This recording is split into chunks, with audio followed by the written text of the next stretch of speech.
오늘은 도피성에 관련된 말씀입니다. 신명기 19장과 여호수아 20장 그리고 민수기 35장 세 군데에 걸쳐서 이 도피성에 대한 이야기를 기록하고 있습니다.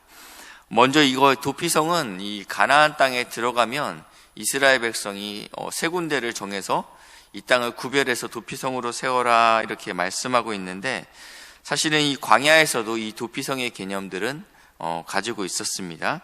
출애굽기 21장 12절 14절 말씀인데요. 사람을 쳐 죽인 자는 반드시 죽일 것이나 하나님의 형상 닮은 사람을 쳐 죽인 자는 반드시 죽여야 된다. 만일 사람이 고의적으로 한 것이 아니라 나 하나님이 사람을 그의 손에 넘긴 것이라면 부지 중에 한 것이죠. 내가 그를 위하여 한 곳을 정하리니 그 사람이 그리로 도망할 것이며 사람이 그의 이웃을 고의로 죽였으면 너는 그를 내 제단에서라도 잡아내서 죽일지니라. 네, 이것은 이제 광야에서 적용됐던 법입니다. 이스라엘 백성이 광야에서 함께 살았기 때문에 어떤 고의가 아닌 부지 중에 실수로 사람을 죽였더라면 내가 정한 한 곳으로 도망쳐라. 이것이 이제 제단입니다. 이곳에서 그의 뿔을 잡고 있으면 살 것이다 라고, 이거는 광야에서부터 하나님께서 이스라엘 백성에게 주신 약속이 있는데, 오늘 1절을 보시니까 내 하나님 여호와께서 이 여러 민족을 멸절하고 내 하나님 여호와께서 그 땅을 내게 주심으로, 이스라엘 백성은 아직 신명기이기 때문에 광야에서 방황 중에 있습니다. 근데 하나님께서 가나안 땅, 약속의 땅을 주실 때 내가 이것을 받고 그들의 성읍과 가옥에 거주할 때, 이제 가나안 땅에 들어갔을 때 이 도피성을 세워라 라고 말씀하시고 있습니다. 2절 말씀인데요. 내 하나님 여호와께서 내게 기업으로 주신 땅 가운데서 새 성읍을 내게 너를 위하여 구별하여라. 내 하나님 여호와께서 내게 기업으로 주시는 땅 전체를 새 구역으로 나누어 길을 닫고 모든 살인자를 이 성읍으로 도피하게 하라. 땅을 구분할 뿐만 아니라 세 개의 성읍을 구분할 때 이것을 아주 균등하게 구분하라고 이야기하고 있습니다.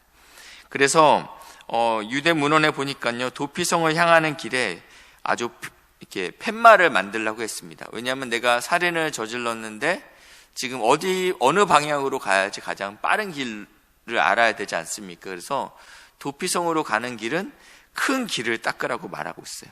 그 폭이 14m가 된다고 합니다. 어마어마하죠. 상상할 수 없는 아주 큰 대로를 도피성을 향해서는 만들라라고 이야기하고 있습니다. 그래서 팔레스타인 어느 지역에서라도 만약 자기가 부지 중에 살인을 했다면 하루 만에 도피성으로 도망할 수 있게끔 대략 48km 이내에 도피성이 있게끔 만들었다라고 이야기하고 있습니다. 그러니까 이 도피성을 가는 길은 방향을 알 수 있게끔 큰 팻말을 만들 것. 첫 번째, 이 방향으로 가면 도피성이 있습니다. 그리고 그 가는 길이 곱고 커야 된다라는 것이에요. 도망가다가 이것이 불편하여서 혹시 부지 중에 살인하였는데 잡힐까 해서, 그리고 48km 이내에 하루면 갈 수 있는 거리에 이 도피성을 만들게끔 하나님께서 명령하셨습니다. 4절부터 6절 보시면요, 살인자가 그리로 도피하여 살만한 경우는 이러하니, 사는 경우를 말씀하고 있습니다. 누구든지 본래 원한이 없어 부지 중에 그의 이웃을 죽인 일, 가령 예를 들고 있죠. 나무를 하고 있습니다. 나무를 하고 있는데 이 도끼자루에서 이 도끼가 빠져갖고 뒤에 있는 사람을 죽였던 경우, 그러니까 굉장히 희박한 경우죠. 우리는 상상할 수 없는 경우지만 하여튼간 그런 경우에는 이 사람이 살 것이다 이렇게 이야기하고 있습니다. 근데 이스라엘 안에는요, 무슬림 안에도 중동 안에는 이러한 법들이 있는데 가족의 원수를 반드시 죽이는 것은 명예로 생각했어요.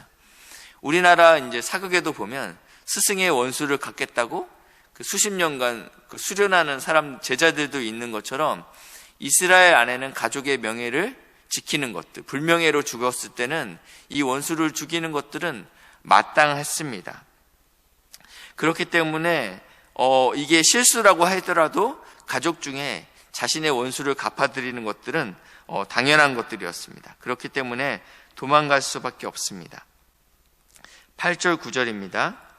내 하나님 여호와께서 내 조상들에게 맹세하신 대로 내 지경이 넓혀 내 조상들에게 주리라고 말씀하신 땅을 다 내게 주실 때에, 하나님께서 약속하신 모든 땅을 줬는데 그 땅이 다 넓어졌죠. 넓어졌을 때는, 땅이 넓어지면 도피성도 멀어지게 됩니다. 그럴 때는 이렇게 말씀하고 있어요. 9절인데요. 또 너희가 오늘 내가 너희에게 명하는 이 모든 명령을 지켜 행하여 내 하나님 여호와를 사랑하고 항상 그의 길로 행할 때는 이 셋 외에 새 성읍을 더하라 라고 말씀하고 있습니다. 지도 한번 보여주시겠습니까?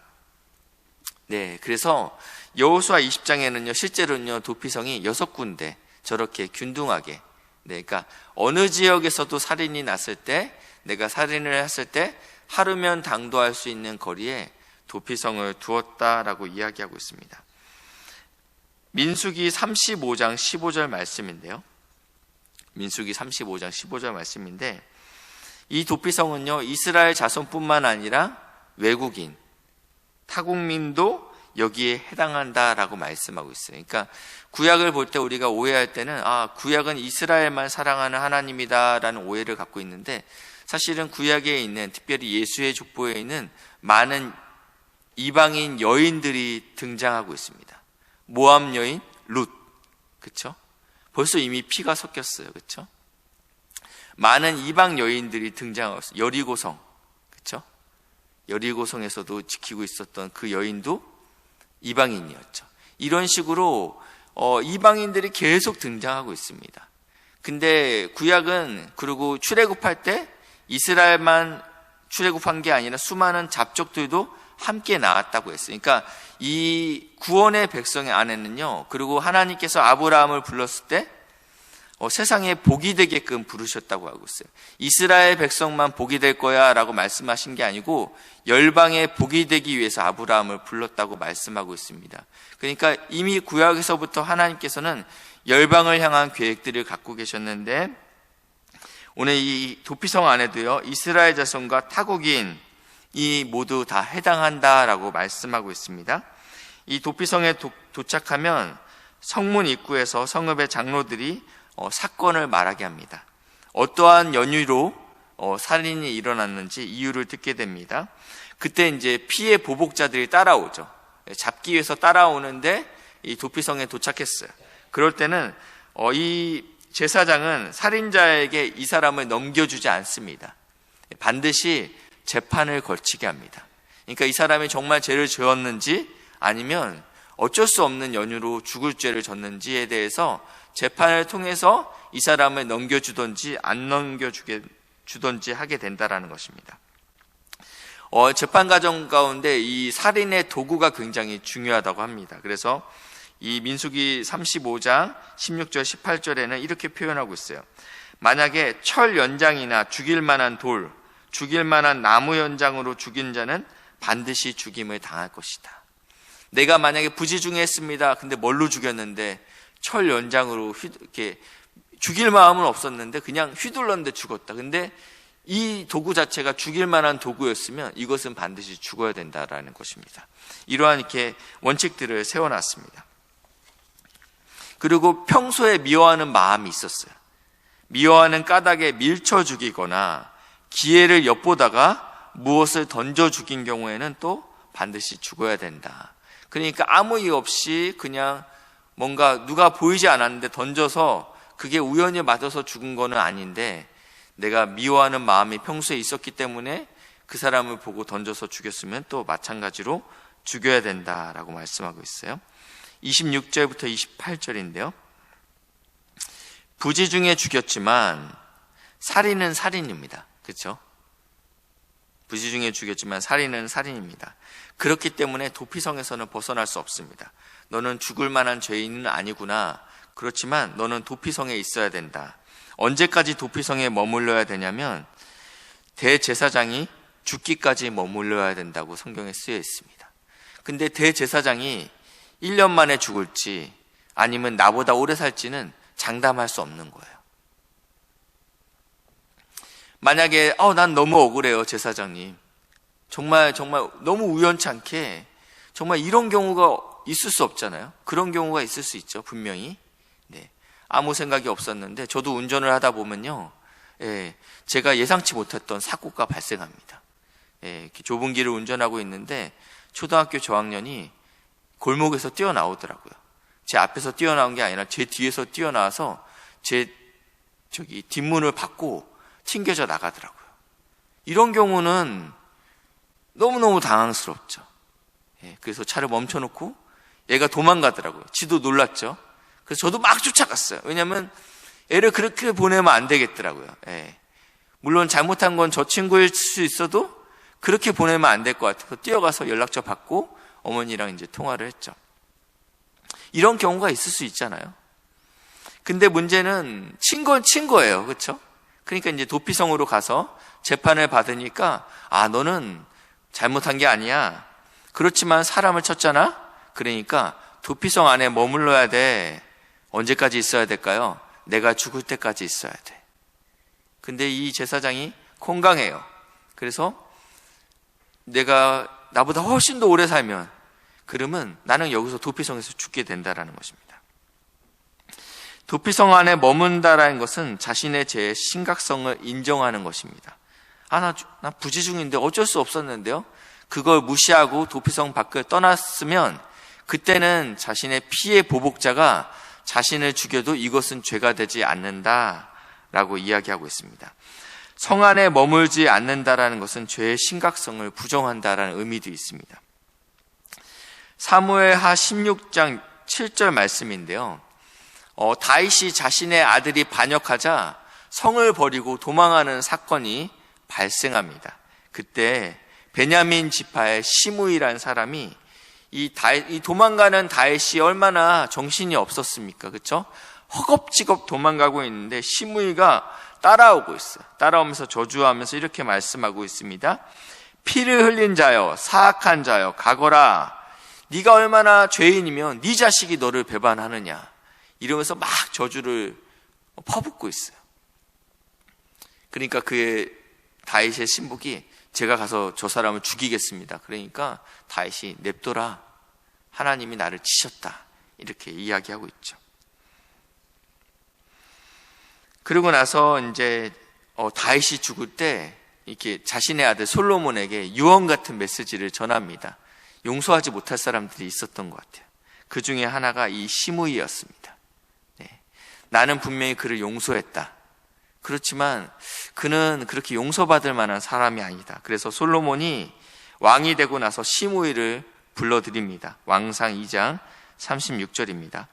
왕이 사람을 보내어 시므이를 불러 이르되 너는 예루살렘에서 너를 위하여 집을 짓고 거기 살고 어디든지 나가지 말라.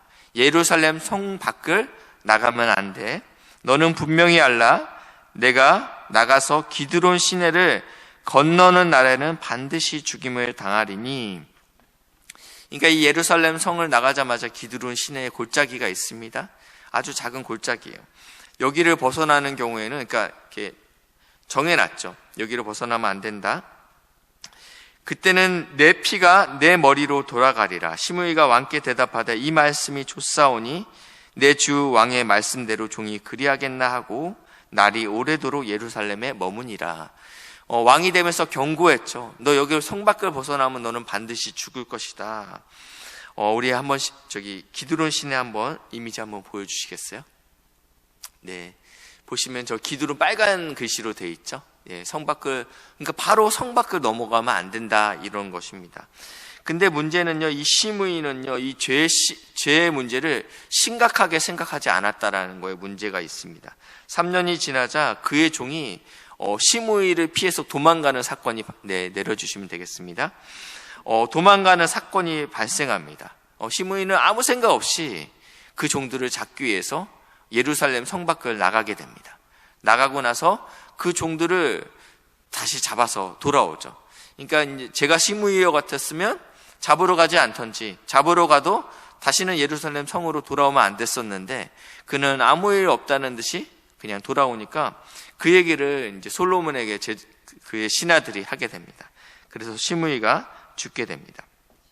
성 안에 머문다라는 것은, 나의 도피성 안에 머문다라는 것은 내가 부재중에 했을지라도 나의 죄가 심각하다라는 것을 깨닫는 것이라고 말씀드렸습니다.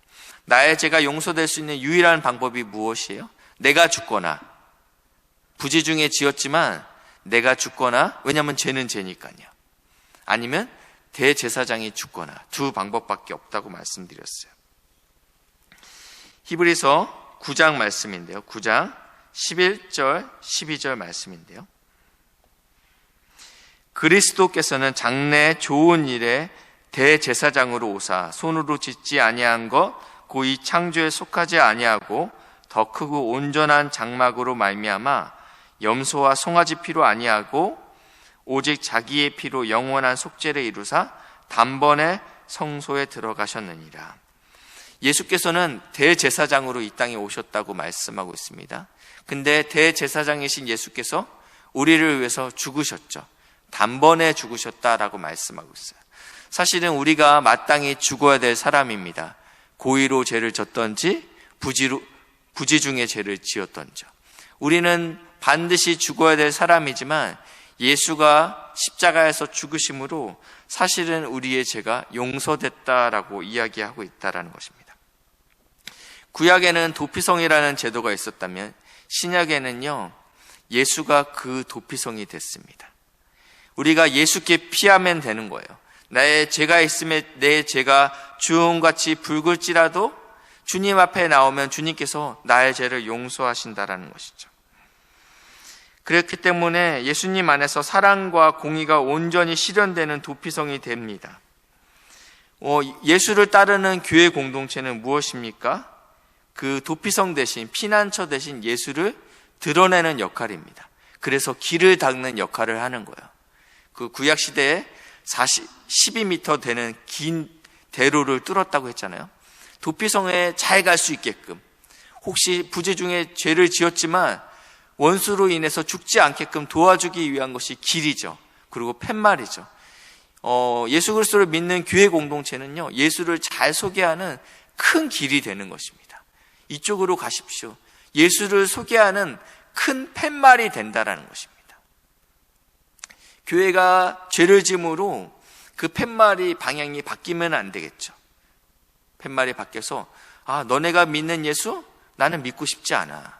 이것은 구부러진 길이 되는 거예요. 잘못된 팻말이 되는 거예요.